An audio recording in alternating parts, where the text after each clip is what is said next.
Hi, my name's Tony Wilson. I'm one of the lecturers here at Elmwood campus. I teach some units in the countryside management courses. I also run rural skills and land-based studies courses here.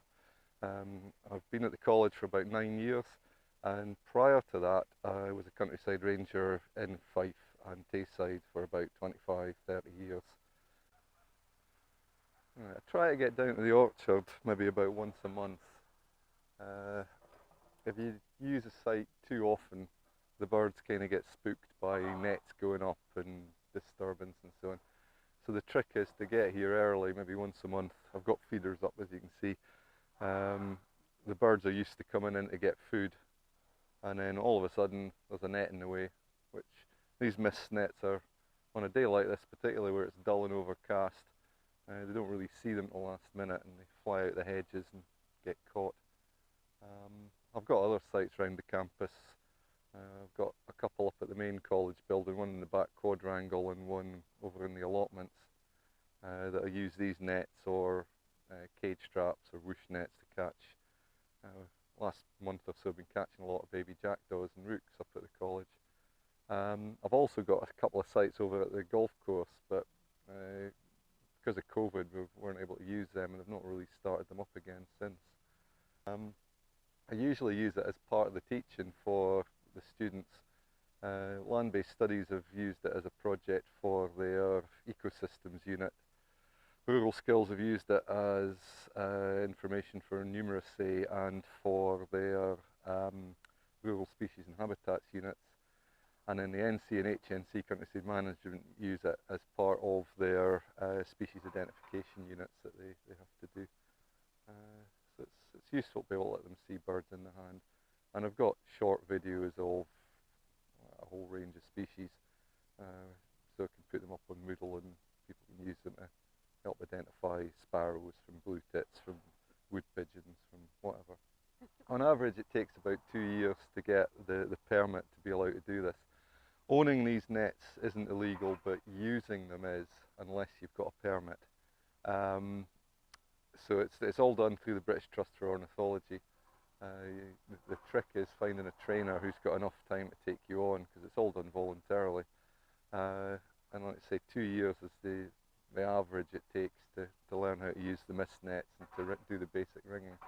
And then if you want to use other methods to catch birds like whoosh nets and cannon nets and stuff, you've got to get separate training and all that. So it's all monitored, and I've got to renew my permit annually. And all the data that I get goes into a computer system that is run through the BTO down in, I think it's Thetford in Norfolk, and that data is available to anybody doing research into blue tits or golden eagles. There's similar schemes around the world. So one of the things we get is migratory bird data. I used to do a lot of ducks when I worked with the Ranger Service. I used to do a lot of widgeon and some mallard. But the widgeon, I've actually got a map back up at the college that's got all the returns from widgeon over a period of about 10 years. And they were going right in the centre of Siberia. So the river's Ob and Lena in central Russia. They were getting found on the breeding grounds over there. So it's useful to know migratory routes. We know, for instance, that they go through Scandinavia because of these ringing records. The birds were being shot during the migration season in Finland, Denmark, Norway, Sweden, Russia, and then they're found on the breeding grounds in summer in Siberia, and then they're being found in Scotland, England, Holland, that kind of area during the winter, because they move away from the Siberian winters.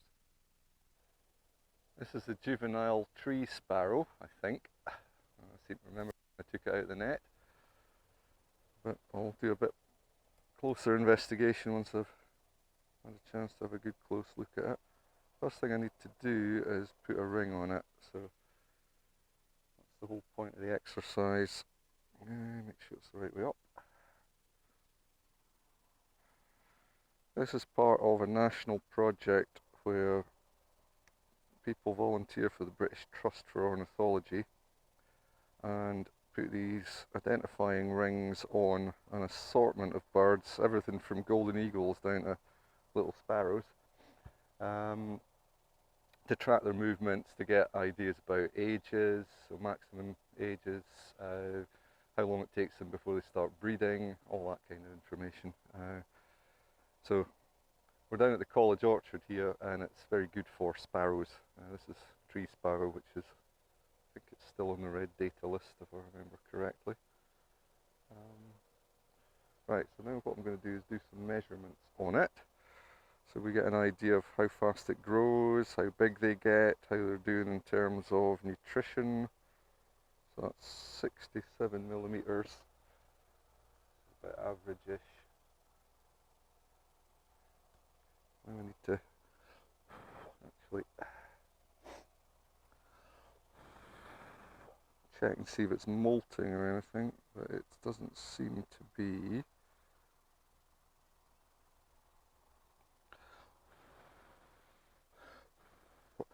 Just checking to see if any of these feathers still have little sheaths at the base called pinions,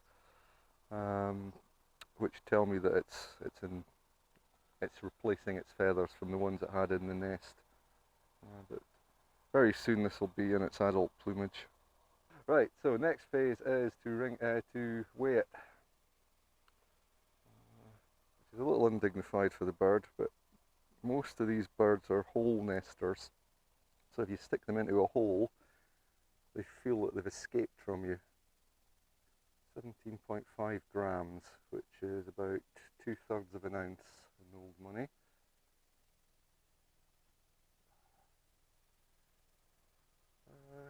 Right, so what I can do now is let you have a closer look and then let it go. Both sexes are identical, so I can't at this age tell what it is. Right, let it go.